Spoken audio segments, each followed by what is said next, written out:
Step-by-step recipe for challah, the delicious Jewish braided bread.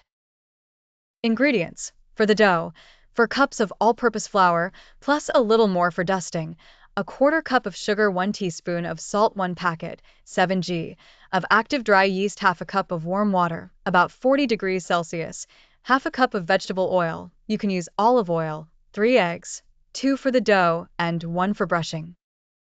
Instructions. 1. Activate the yeast. In a small bowl, mix the warm water with the sugar and yeast. Let it sit for about 5 to 10 minutes until it becomes frothy. 2. Prepare the dough. In a large bowl, combine the flour and salt. Make a well in the center and add the yeast mixture, oil, and 2 eggs. Mix well until all ingredients are incorporated. 3. Knead. Place the dough on a floured surface and knead for about 10 minutes until it is smooth and elastic. If the dough is sticky, add a little more flour. 4. First rise. Place the dough in a greased bowl and cover it with a damp cloth or plastic wrap.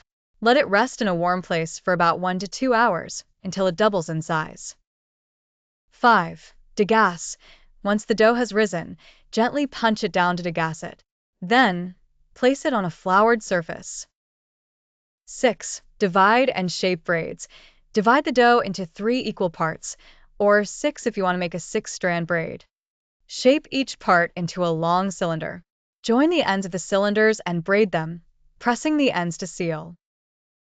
7. Second rise. Place the braid on a baking sheet lined with parchment paper.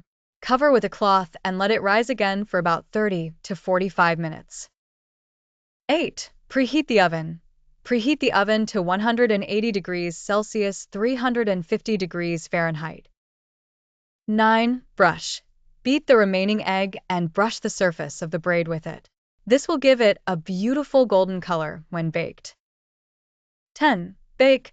Bake for 25 to 30 minutes, or until the challah is golden brown and sounds hollow when tapped on the bottom. 11. Cool. Remove the challah from the oven and let it cool on a rack before slicing. Enjoy. You can enjoy it plain with butter or as part of a meal. It's perfect for Shabbat and special occasions.